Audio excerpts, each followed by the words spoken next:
Okay, so this is the famous tree moment. I have many tree moments, but so on 2 different days, I had to draw 2 different parts of the tree. It wasn't very easy for me when it comes to like these small, intricate details because I didn't have my art pencils and my sketching supplies that I typically would have. Um, but I chose this tree because in all my travels, especially in planning my country music school and my doctorate process and everything that I am working towards, these type of trees I typically stay away from, even in my hometown. I have a thing against these trees. So when you go up to the bark, the reason why I had something against the trees like this and I chose it finally, I was like, you know what, I'm also doing an art project on it, is because when you pull at it, it's so easy. The bark, um, it's almost like the view of like those type where they call paper trees, like you can pull off and you can tear it off. But like the bark is so sensitive on the outside, and then you get to the inside, and then there's like this little area where you can like push into it for the next layer. So it's like layers. It's like the view of an onion, you know, you peel off the layers. Okay, I don't know how to explain how I hated it, but the view of it, as far as it being um, like the way that it drops off, like when it drops off onto the ground, it looks like this on the ground. Okay, so there's my little piece and all, and I'm like, well, do we have to pick up that or the leaves? When I think it was I think it was back when I was really, really young. I was looking for gecko eggs, and it wasn't this type of tree, but there were some in these type of trees, and I stayed away from it. I was like poking at it, and then I went to another tree, and I was like, "Oh, I can climb this tree better than the other tree," and then I got into the gecko eggs, and I'm like poking at it. Can it come out? Can it come so I was very picky about trees. And so I think it was 2018, maybe 2019. So this flows into my Instagram and a song and my music for Hawaii. There's a song that I wrote for someone that decided to take a chance and say, hey, and what I'm doing outside a restaurant with my son in the stroller. And I mentioned to him meditation and trees. And I didn't tell him all of this.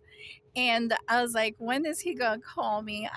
To this day, he hasn't called me, but there is a discrete moment type of a process. And I kind of hope that he understood that and that we're okay. But I didn't get a chance to tell even him about these little moments about a tree and why meditation by a tree like this means the world to me.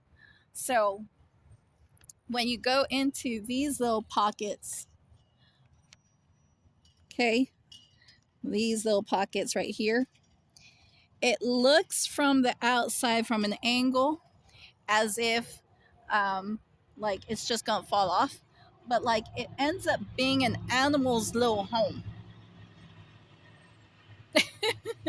I found multiple like different types of animals in the tree like this. So that's why I started to hate it. I was like, ew, gross. And then I thought, what is it doing living over there when there's that tree? And so I looked and I tried so hard when I was young to grab the little gecko, put it back in its little spot, and then it would like fall off. So I was like, I better think about this again. How about I put it in my dollhouse? I had a dollhouse story, and anybody that knows me knows that I was trying to take care of geckos and not baby dolls. I was into animals and trying to help animals and save the animal. If it fell off the tree, then I can't put it back on the tree. I gotta solve this problem. So I put it on my hand, and I was like, I'll go run home and put it in a nice home. That was my solution, okay? So there's like these little pockets, and then depending on where this type of tree is, there's like red ants, and I'm like, oh my gosh, there's red ants.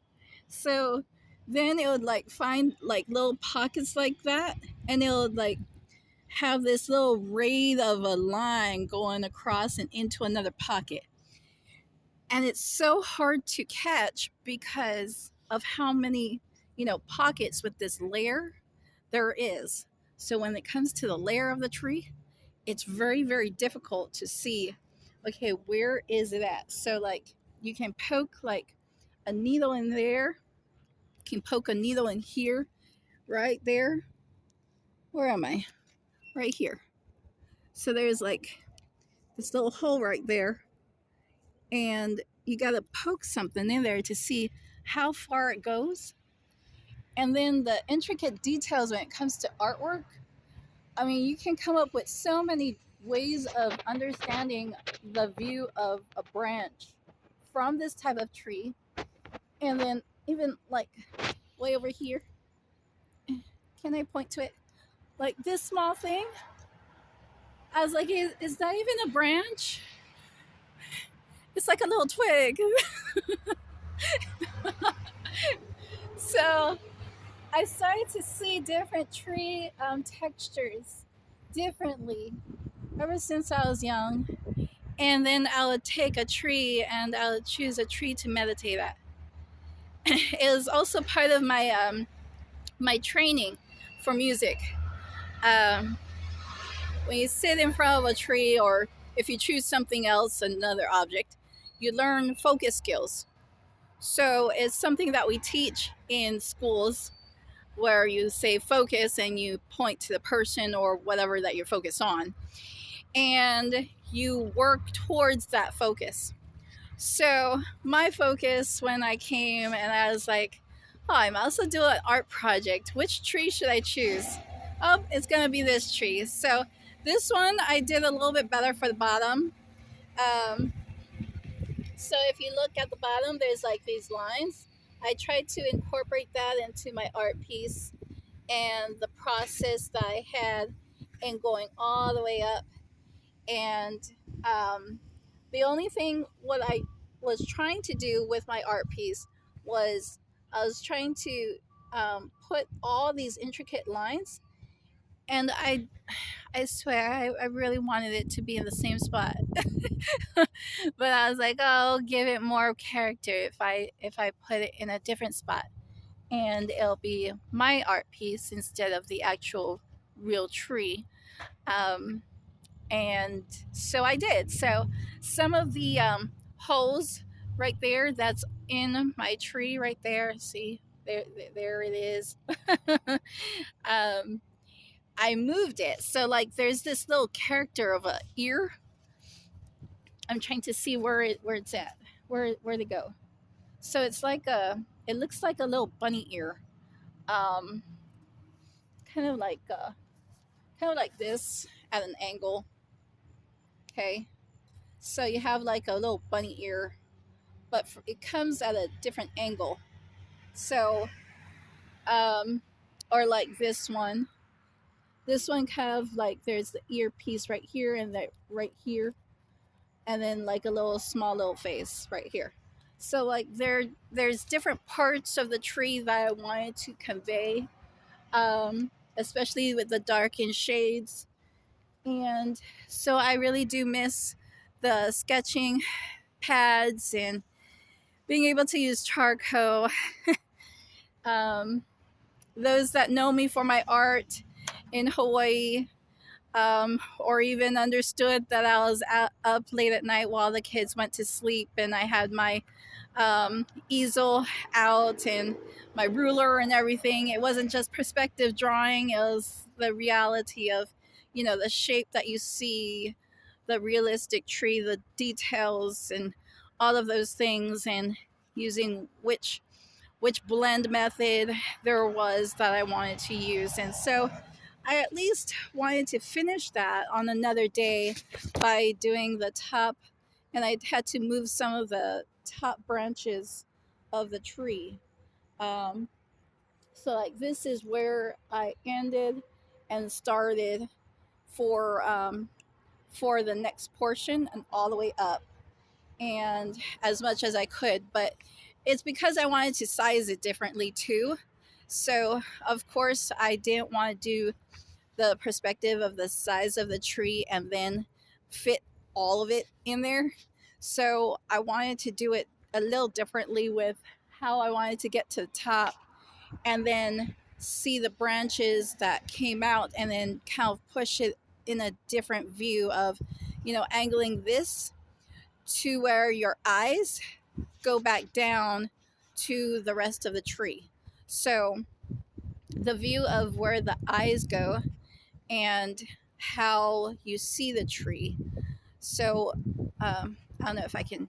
I don't know if I can catch this, but basically, in rotation of your eyesight with the view of artwork, you have this area, and then you have this area, and come down this area. If you go up this way, you go up this way, and then you crisscross again this way, and then down. So it's also put into perspective with art concepts of what you would see in photography, how you frame something into your art piece.